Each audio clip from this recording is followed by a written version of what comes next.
Problem 10.1 is preparing closing entries. And what we want to do is prepare closing entries for the following two transactions. A closing entry must be made for the account ticket revenue, which had a balance of $6,000. We know ticket revenue has a normal credit balance. We know we close revenues into income summary. We want to bring our ticket revenue balance to zero, so we debit ticket revenue for $6,000. So my debits equal my credits. I credit income summary for the $6,000. Second transaction, a business has three expense accounts: gas and oil expense, miscellaneous expense, and utilities expense.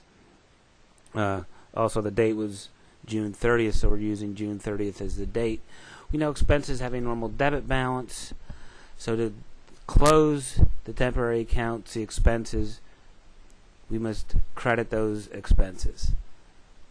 We will close expense counts into income summary. So I credit my expenses for the respective amounts, and that total will be the debit to my income summary account.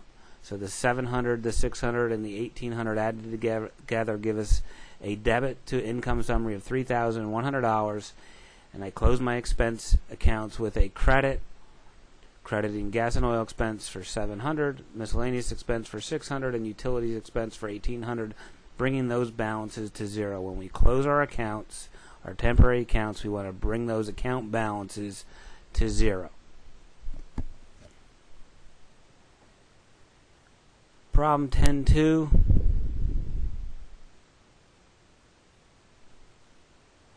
We're analyzing the source document. Journalize a transaction in the general journal in your working papers. We'll post the key accounts. It is the end of the period, so we'll have the closing entries, and we're posting to the T accounts. So first, the transaction.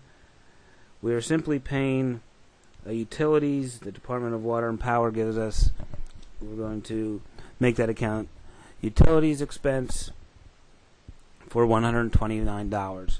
We're paying cash, so we're going to debit utilities expense, credit cash and bank, invoice $32,004.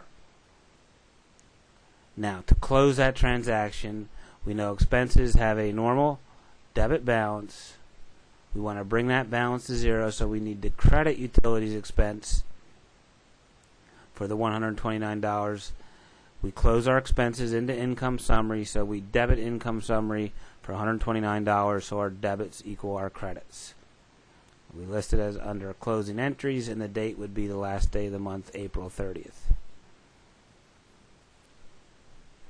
Here's our first transaction: debiting utilities expense, crediting cash and bank, and then the closing entry to bring the account balance utilities expense to zero. We'll credit for $129. Our balance not shown, but it is zero, and we debit income summary for the $129.